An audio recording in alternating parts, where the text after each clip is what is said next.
Oi, eu sou a Bel Matos e se você está assistindo esse vídeo, provavelmente é porque você está sofrendo com a queda de cabelo e tentando encontrar uma solução para o seu problema. É mais natural que todas as vezes que a gente tem uma condição relacionada à saúde, que a gente pense imediatamente no medicamento. Então, você deve estar tentando encontrar algo para passar no seu couro cabeludo ou para tomar, para controlar a sua queda.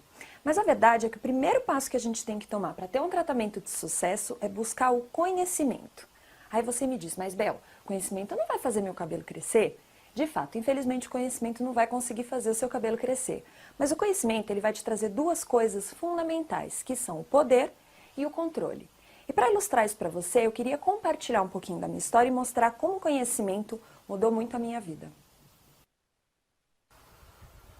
Há um tempo atrás eu estava aí onde você está, procurando informação em relação à minha queda de cabelo. Eu sentia que o meu cabelo caía com muito mais frequência, com uma quantidade de fios maior todos os dias. Eu não via só o fio de cabelo no chão do banheiro ou mesmo na escova, eu via fio de cabelo em tudo quanto era pedaço da minha casa, na minha roupa, no banco do carro.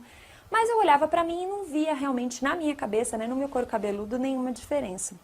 Então eu li um monte de coisa na internet, fiquei extremamente confusa por tudo que eu li ali, tudo dava queda de cabelo. E tinha milhares de formas de solucionar a queda de cabelo. De conversar com as pessoas, muita gente me disse, poxa, por que você não toma o Pantogá? Eu, sem conhecimento, falei, ok, então vamos tomar Pantogá. Fui na farmácia e dei aquele perdido básico que toda pessoa que sofre de queda de cabelo já fez pelo menos uma vez na vida. Comprei shampoo caríssimo, loção milagrosa, comprei o raio do Pantogá, que também não é barato, e fiquei lá 6 meses nessa terapia ineficiente e cara. E meu cabelo, obviamente, não parou de cair, até porque até então eu não sabia o que estava fazendo meu cabelo parar de cair, E não existe um tratamento para todos os tipos de queda de cabelo. Mas até então eu não sabia, falta de conhecimento. Mas por volta do 6º ou 7º mês dessa terapia, um belo dia eu acordei, olhei para mim no espelho e falei, escuta, por que eu tô vendo meu couro cabeludo? Eu não vi o meu couro cabeludo, E aí eu peguei um espelho e fiz aquele jogo de espelho que cabeleireiro faz quando corta o nosso cabelo e comecei a perceber que eu tinha uma clareira aqui atrás e que eu tinha praticamente um dedo de distância da raiz do meu cabelo aqui no meio. E eu falava, gente, eu tô ficando careca. Aí eu fiquei desesperada, comecei a chorar. Falei, acabou, Acabou a minha vida, eu estou sem cabelo, não sei se esse cabelo vai voltar. E aí parei tudo que eu estava fazendo e falei, eu preciso achar alguém para me ajudar, eu preciso achar um profissional. E comecei a devorar tudo que eu encontrava na internet, até que eu descobri que o melhor profissional para me ajudar era o tricologista, e não o dermatologista. Mas o tricologista não é uma coisa assim que todo mundo tem um tricologista para te indicar, Porque é um profissional muito específico. E eu não tinha ninguém para me indicar que conhecesse nenhum tricologista. Entrei na internet mais uma vez, comecei a buscar as clínicas, na minha cidade. Encontrei lá um médico que teoricamente era muito confiável, enfim, paguei R$350 e fui na consulta. Cheguei na consulta, a clínica era super bem preparada, tinham lá todos os equipamentos de diagnóstico de última geração. Ele olhou lá o meu couro cabeludo, mostrou para mim na televisãozinha e falou, olha, você tem uma calvície hereditária, você tá com uma capa de gordura que está impedindo os seus fios de crescerem, da forma como eles deveriam. Você também tem uma queda mais abundante, Me explicou lá o que era o eflúvio. E eu posso fazer o seu cabelo crescer, voltar a crescer, mas você vai ser responsável por fazer o seu cabelo parar de cair. Ok. E aí ele me escreveu uma carta de encaminhamento para um psiquiatra, como que dizendo que o meu eflúvio, a minha queda, era por uma questão emocional. Ele me fez umas perguntas sobre o lado emocional, como eu me sentia quando meu cabelo caía, mas ele não fez uma avaliação dos últimos meses, o que eu estava passando, se eu tinha passado por uma situação de trauma, e eu achei um pouco exagerado ele me mandar direto para um psiquiatra, sem primeiro ter essa conversa, e de repente me questionar se eu seguia como psicólogo, alguma coisa do gênero. Mas tudo bem, me falou lá, me passou uma manipulação lá, uma cápsula, não me explicou o que tinha dentro, pediu para fazer uns exames de laboratório e me disse então que eu poderia começar a fazer a terapia que ele oferecia lá, que era 100% natural, que seriam 6 meses com 6 sessões. Eu fui encaminhada pela assistente até a sala de pagamento, ela me mostrou lá os pacotes e me disse que se eu fechasse um pacote lá das 6 sessões eu teria um desconto e tudo mais. Quando eu olhei o papel, cada sessão eram R$600 e o total da sessão seriam R$3.600.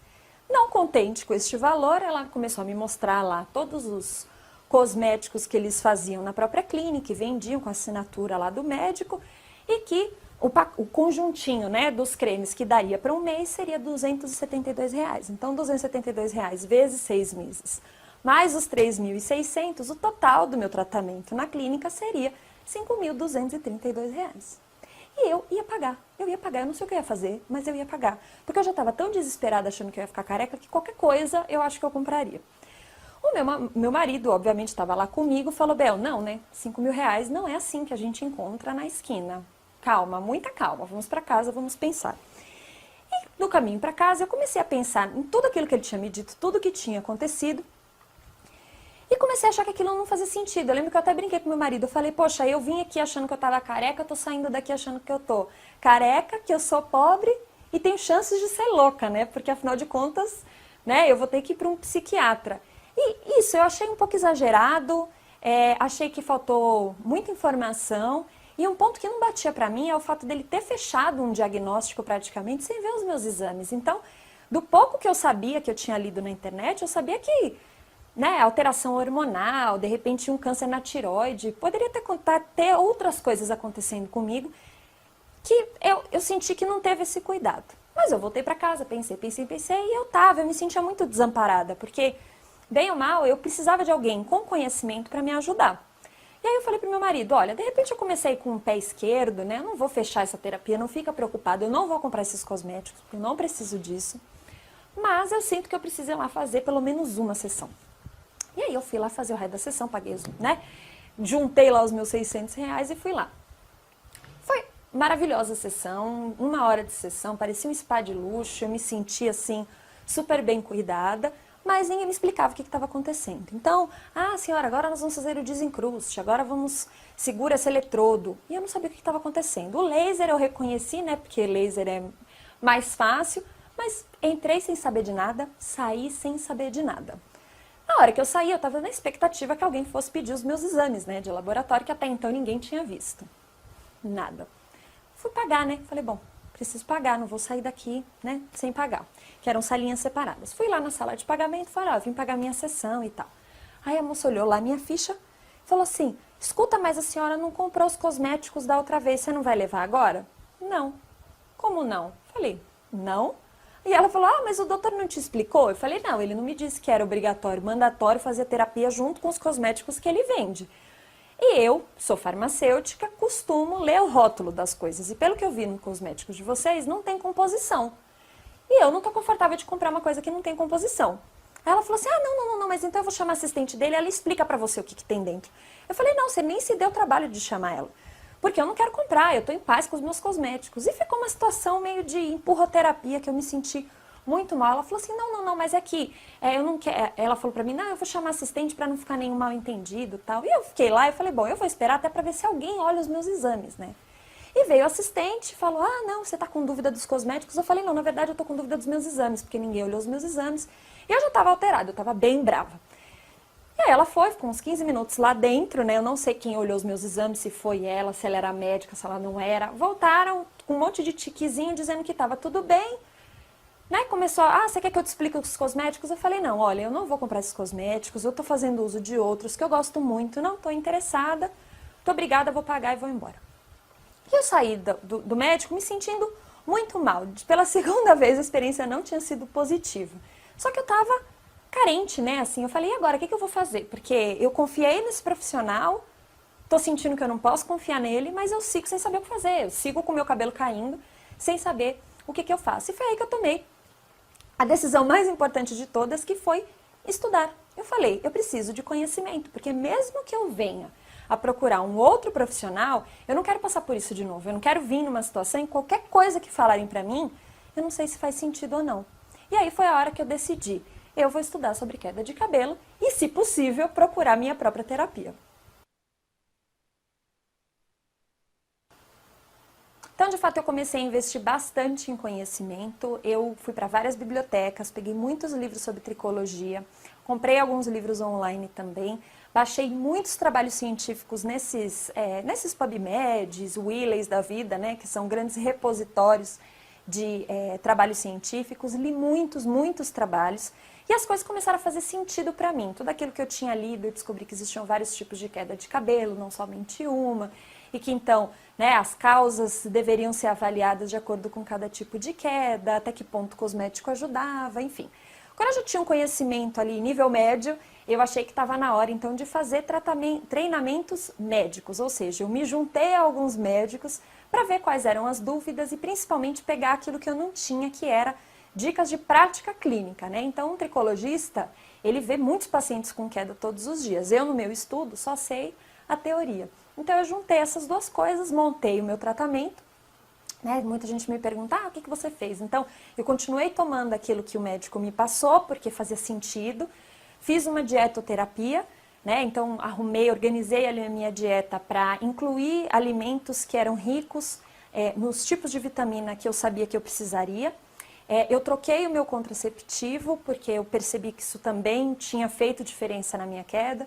Suplementei o meu ferro, porque apesar de ninguém ter dito isso lá na consulta, eu descobri, né, vendo na prática clínica, que a minha ferritina estava mais baixa do que deveria. Eu também fiz o meu próprio shampoo, com conhecimento que eu adquiri de fitoterapia e aromaterapia, e mandei manipular uma loção que tinha um medicamento e mais alguns cosméticos associados numa farmácia que eu conheci. E com tudo isso, eu gastei R$ 948, ou seja, comparado aos 5.232 do meu primeiro orçamento, eu consegui economizar 83%, fazendo nada, só estudando, só conhecimento. Foi só conhecimento, foi simplesmente descobrir o que cada coisa estava querendo dizer e simples assim. Mas de tudo isso, eu fiquei naquela dúvida do que era esse raio de terapia que esse médico fazia, que teoricamente era bom para tudo. Porque em tudo que eu lia, eu não tinha conseguido juntar uma sessão de 1 hora com, né, eletrodos e tudo aquilo. E um desses cursos de médicos que eu estava, era na verdade um curso dado por médicos para terapeutas capilares. Eu nunca tinha nem ouvido falar o que era terapia capilar. E quando eu cheguei lá, comecei a conversar com várias pessoas que estavam no curso. Um deles era um dono de salão de cabeleireiro. E eu falei, nossa, mas vocês estão fazendo, né, aulas de clínica tricológica, né? Você é cabeleireiro? Ele falou, não, é que a gente presta terapia capilar. Eu falei, então, o que é terapia capilar, né? Me conta. E na medida que ele foi explicando, eu descobri que aquilo que o médico fazia era terapia capilar, ou seja, era um conjunto de práticas não médicas, testadas e aprovadas, que ajudam na recuperação do cabelo. E foi por isso, provavelmente, que ele me disse que ele ia fazer meu cabelo crescer, mas que ele não ia fazer meu cabelo parar de cair.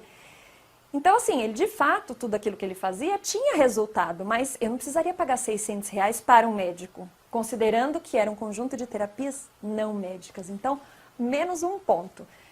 E eu fiquei feliz porque eu falei, bom, pelo menos agora eu conheço, agora eu sei o que é, eu sei de onde partir, vamos estudar mais isso. E algumas das práticas de terapia capilar eu descobri que dava pra gente fazer, né, que dá pra qualquer pessoa fazer em casa, e algumas delas eu acabei incorporando. Funcionou, Bel? Funcionou, pode olhar. Não tenho clareira nos cabelos. Tá 100% como ele estava antes? Não, ainda não, né? Hoje eu sei que o ciclo capilar ele tem um tempo.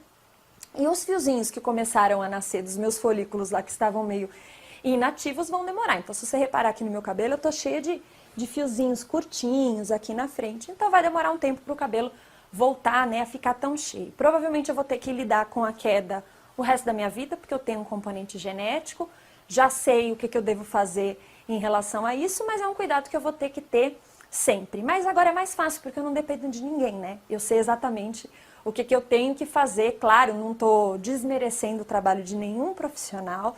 Eu tenho muita consciência de que eu só consegui fazer o meu tratamento porque eu fui ao médico, fiz um diagnóstico. Mas o que eu estou propondo para você é que você invista no conhecimento para que você não seja vulnerável. Eu sempre faço a analogia de não seja uma mulher indo no mecânico, né?